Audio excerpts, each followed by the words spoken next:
اللہ تعالیٰ الرحمن الرحیم کے نام کے ساتھ آج کے پروگرام کا آغاز کیا جا رہا ہے۔ اما بعد، احمدیہ پاک یوٹیوب چینل کی ٹیم کی طرف سے دنیا بھر میں پھیلے ہوئے احمدی احباب کو محبت بھرا سلام اور پرخلوص دعاؤں کا تحفہ قبول ہو۔ سامعین و ناظرین کرام، اس چینل کے پروگرامز بنیادی طور پر احمدی احباب بالخصوص نوجوان نسل کی تعلیم و تربیت کے لیے پیش کیے جا رہے ہیں۔ پروگرام کو آگے بڑھانے سے قبل درخواست ہے کہ اگر آپ کو یہ پروگرام پسند آئے تو برائے مہربانی اسے اپنے احمدی احباب سے شیئر کریں، لائک کریں اور ازراہ کرم اس چینل کو سبسکرائب کریں۔ شکریہ۔ سامعین و ناظرین کرام، آج کے پروگرام میں مذاہب کی عبادت گاہوں، محراب و مینار کی تاریخ و حیثیت پر بات کی جا رہی ہے۔ خاکسار بیان کرتا ہے کہ دنیا جانتی ہے کہ اللہ ہی حقیقی معبود ہے اور عبادت صرف اور صرف اللہ ہی کی جاتی ہے،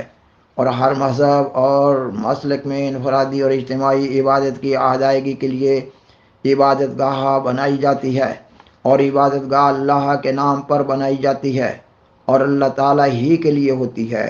اور جس جگہ اللہ تعالیٰ کو سجدہ کیا جائے عربی زبان میں اس کو مسجد کہا جاتا ہے۔ اسلام سے قبل بھی ایسی عبادت گاہوں کو مسجد کا نام دیا جاتا تھا۔ قرآن مجید کی سورت بنی اسرائیل کی دوسری آیت میں بنی اسرائیل کی عبادت گاہ بیت المقدس کو مسجد اقصیٰ کا نام دیا گیا ہے، اور اللہ تعالیٰ قرآن مجید کی سورت الکاف کی آیت 22 میں اصحاب کہف کے بیان میں ان کے مسجد بنانے کا ذکر فرما رہا ہے۔ پس معلوم ہو رہا ہے کہ اسلام سے قبل بھی بعض مذاہب اور مسالک کی عبادت گاہ کو مسجد کہا جاتا تھا، اور قرآن مجید کے مطالعہ سے یہ بھی معلوم ہوتا ہے کہ اسلام سے قبل بھی بعض مذاہب و مسالک کے لوگ اپنی عبادت گاہوں کے ایک حصہ کو محراب کا نام دیا کرتے تھے۔ مثلاً قرآن مجید کی سورت مریم کی آیت 12 میں ذکر ہے کہ حضرت زکریا علیہ السلام اپنی قوم پر محراب سے ظاہر ہوئے اور انہیں اشارہ کیا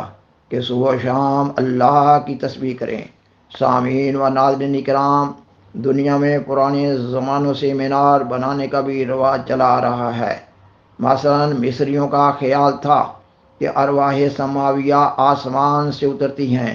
اور بلندی پر رہنے کی وجہ سے وہ بلند جگہوں کو پسند کرتی ہیں، لہٰذا پرانے زمانوں میں قلعوں پر اتنے بڑے بڑے بلند و بالا مینار بنائے جاتے تھے جو آسمان سے باتیں کر رہے ہوتے تھے۔ قرآن مجید کی سورت المومن کی آیت 37 اور 38 میں ذکر ہے کہ فرعون نے حامان سے کہا، میرے لیے ایک محل تیار کر کہ میں ان راستوں تک جا پہنچوں جو آسمان کے راستے ہیں، تاکہ میں موسیٰ کے معبود کو جان کر دیکھوں۔ لفظ مینار کی تاریخ کے مطالعہ سے معلوم ہو رہا ہے کہ مختلف اقوام میں کئی ایک اغراض کے لیے کئی قسم کے مینار بنانے کا رواج تھا۔ پروگرام کی طوالت کے خوف سے اس تفصیل میں نہیں جایا جا سکتا۔ الغرض عربی زبان میں مینار کے معانی مقام نور کے ہیں، یہ کہ جس جگہ نور کا سامان موجود ہو اور روشنی کی جا سکے۔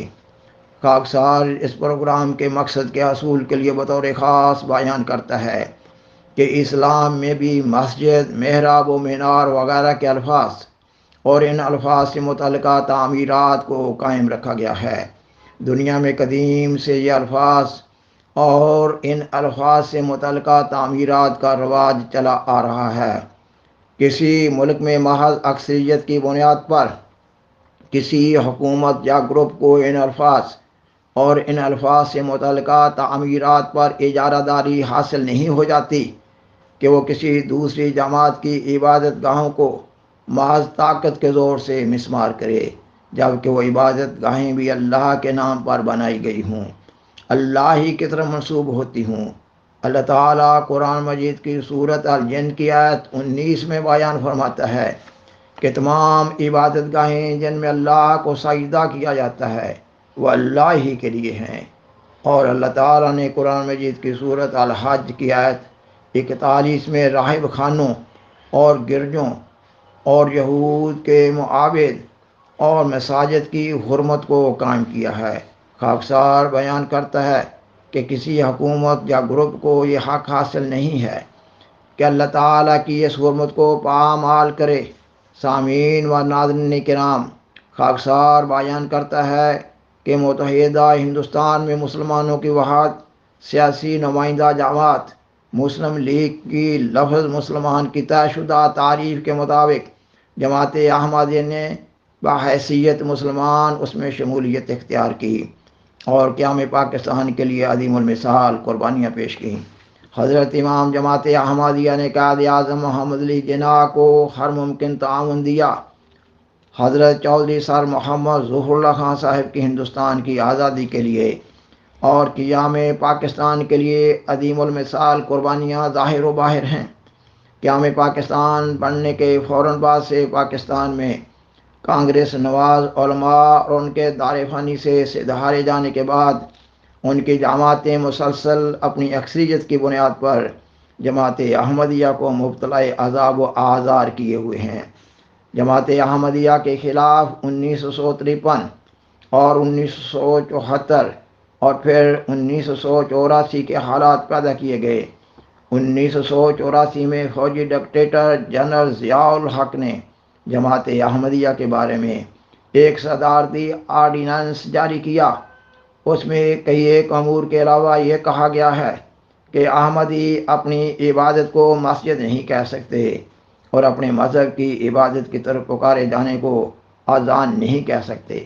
اس صدارتی آرڈیننس میں یہ نہیں کہا گیا کہ احمدیوں کی عبادت گاہوں کو یا عبادت گاہوں کے کسی حصہ کو یا محراب کو یا مینار کو مسمار کیا جائے گا یا توڑا پھوڑا جائے گا، یا یہ کہ احمدی قربانی کا جانور ذبح نہ کر سکیں گے، اور یا یہ کہ احمدیوں کے قبرستانوں کی بے حرمتی کی جائے گی اور دفن شدہ مردوں کو نکال باہر پھینکا جائے گا۔ خاکسار بیان کرتا ہے کہ جماعت احمدیہ کی بنیاد 1889 میں قائم کی گئی۔ اس وقت سے لے کر 1974 تک اور بالخصوص 1984 تک کسی مسلمان کو احمدیوں کی عبادت گاہ کے بارے میں مغالطہ نہ لگتا تھا یا دل آزاری نہ ہوتی تھی،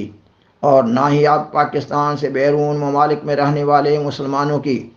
بالخصوص پاکستانی مسلمانوں کی، کہ ایک مذاہب اور مسالک کی مشترکہ قبرستانوں میں اپنے مردے دفن کرنے سے دل آزاری ہوتی ہے۔ معلوم ہو رہا ہے کہ مذہب کے نام پر ڈرامہ کھیلا جا رہا ہے۔ سامعین و ناظرین کرام، جماعت احمدیہ پر یہ الزام بھی جھوٹا، بے بنیاد اور من گھڑت ہے کہ جماعت احمدیہ ختم نبوت کی منکر ہے۔ اللہ تعالیٰ عالم الغیب نے کمال حکمت سے سیدنا حضرت محمد رسول اللہ خاتم الانبیاء صلی اللہ علیہ وسلم کی زبان مبارک سے ظہور امام مہدی و نزول مسیح موعود کی پیش گوئی کا اعلان کروایا۔ سیدنا حضرت محمد صلی اللہ علیہ وسلم کے بعد ہر زمانہ میں کئی ایک بزرگان سلف کا عقیدہ رہا ہے کہ پیش گوئی نزول مسیح موعود میں حضرت مسیح عیسیٰ بن مریم کے الفاظ بطور استعارہ استعمال ہوئے ہیں۔ خاکسار بیان کرتا ہے کہ پیش گوئی نزول مسیح موعود کو سمجھنے کے بارے میں بنیادی بات یہ ہے کہ پیش گوئی کی حقیقت عند الوقوع ظاہر ہوتی ہے۔ حضرت بانی سلسلہ عالیہ احمدیہ کا دعویٰ ہے کہ اللہ تعالیٰ نے آپ کو اس پیش گوئی کا مصداق قرار دیا ہے، اور یہ کہ حضرت مسیح عیسیٰ بن مریم وفات پا چکے ہیں، اور اللہ تعالیٰ نے اپنی فعلی شہادت سے ظاہر کر دیا ہے کہ حضرت بانی سلسلہ احمدیہ اپنے دعویٰ میں سچے ہیں، اور یہ کہ جماعت احمدیہ ایک الہی جماعت ہے، اور جماعت احمدیہ کو اکثریت کے گھمنڈ پر مبتلا عذاب و آزار کیا جا رہا ہے۔ جماعت احمدیہ کو صدمہ پر صدمہ برداشت کرنا پڑ رہا ہے۔ وہ لمحات قیامت خیز ہوتے ہیں جب بلوائی پولیس کی موجودگی میں کلہاڑوں اور بڑے بڑے ہتھوڑوں کے ساتھ دن دناتے ہوئے احمدیوں کی عبادت گاہوں میں داخل ہوتے ہیں، بلا روک ٹوک اور مزاحمت کے عبادت گاہوں کی چھتوں پر چڑھتے ہیں۔ نیچے زمین پر کھڑے شرپسند لوگ نعرہ لگاتے ہوئے چھت پر کھڑے بلوائیوں کا حوصلہ بڑھا رہے ہوتے ہیں، اور وہ بلوائی خود بھی نعرہ لگاتے ہوئے بھاری ہتھوڑوں سے میناروں کو توڑ رہے ہوتے ہیں، اور کبھی پولیس خود بھی یہ کام سر انجام دے رہی ہوتی ہے۔ ایسے حالات میں جماعت احمدیہ کا واحد سہارا اللہ تعالیٰ ہی ہے، اور جماعت احمدیہ اللہ تعالیٰ کے در پر پڑی ہوئی ہے اور اللہ تعالیٰ سے صبر و استقامت عطا کیے جانے کی دعائیں کر رہی ہے۔ حضرت بانی سلسلہ عالیہ احمدیہ اپنی کتاب اذا لہا میں اپنی جماعت کو ایسے ابتلاؤں سے آگاہ کرتے ہوئے بیان فرماتے ہیں: ہر یک طرف سے کوشش ہوگی کہ تم ٹھوکر کھاؤ اور تم ہر طرح سے ستائے جاؤ گے اور طرح طرح کی باتیں تمہیں سننی پڑیں گی، اور ہر یک جو تمہیں زبان یا ہاتھ سے دکھ دے گا وہ خیال کرے گا کہ اسلام کی حمایت کر رہا ہے۔ شکریہ۔